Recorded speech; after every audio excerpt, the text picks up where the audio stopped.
Alright guys, welcome back to the most amazing gaming channel in the world. Today we're going to be going over the Izanami new god build. Now I do want to throw this out there really quick. If you haven't followed already, follow the Twitch and Twitter down below in the description box below. And this build wasn't ever played against humans. It was played against bots. I was in a queue for 22 minutes. I gave up. I quit. And I went and tried it against bots. No custom matches were working. Nothing. It was quite horrible. So if this does change, I will definitely be doing an updated build as soon as she launches and goes to the live client. However, as of right now, this is what I have found to be the best build in multiple games from which I wanted to test her out and try different things, try different level ups and everything like that. So I did want to put that disclaimer out. I really did try. I tried for essentially 30 minutes to get a single match, and in my custom match I only had one person join. So it was quite disappointing. But anyways, let's get on into this, guys. First thing you want to upgrade is going to be your 2. Your 2 is going to be very, very helpful, and it's going to be a lot better than your 1. It's going to give you your actual lane clear. Next thing you want to go into your 1, then going back into your 2, your 3, and then go into your ult. Your ult is very, very good, and I upgrade it whenever possible, not only because it increases on 90 damage per upgrade, but the silence duration also increases by 1/4 of a second, all the way up to 2.5 seconds, which is ridiculous in the late game. Then go ahead and finish maxing off your 2. At level 8, hold on to this. I get this asked all the time. Do not level up. It doesn't matter if you're on PC, PS4, Xbox, or whatever it is.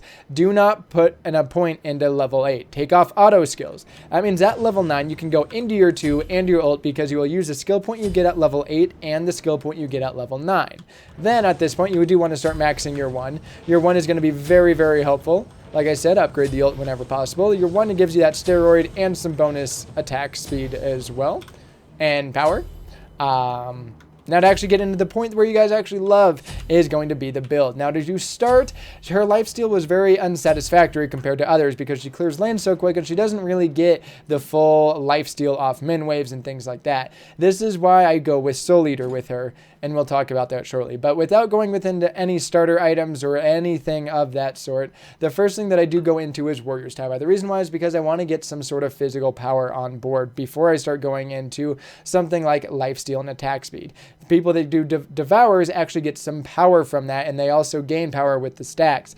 So keep that in mind. Asai doesn't really give you anything, but it does give you pen. So I go into Warrior's Tab just to be able to get the damage started. Then I go into Soul Eater to get the attack speed and the lifesteal on board. This is going to be very, very helpful. Then third, I do go into Transcendence. I want to get a couple items on board before going into this because you need to have something to get started.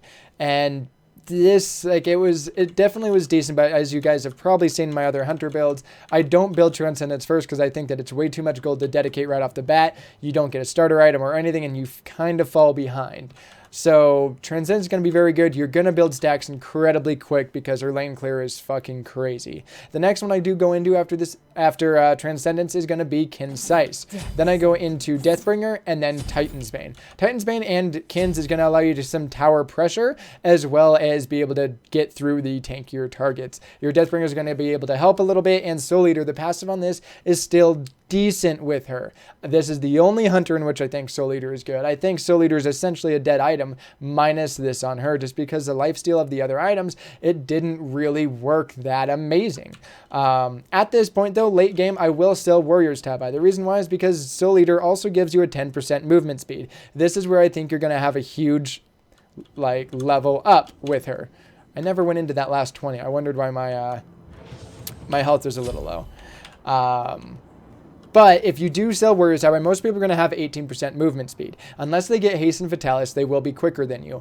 But Soul Eater with max stacks, which is 20 stacks, which is very quick to get, you get a 10% movement speed at the max 20. So if you sell this and get Masamune, you get an extra 10 physical power over what Warrior's Tab gets, and your movement speed will still be 2% quicker than what it will be if you had just boots on a normal ADC. Because of this, you'll also be getting the passive on that, which you will essentially be doing more damage to everyone because you are an ADC with less than 2,000 HP.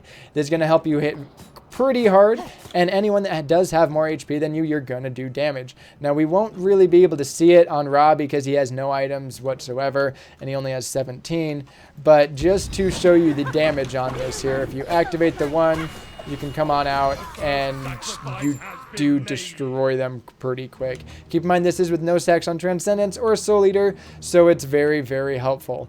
So hopefully you guys did enjoy this. If you did, give it a like, comment, subscribe, guys. And until the next time, have yourself a fucking amazing life.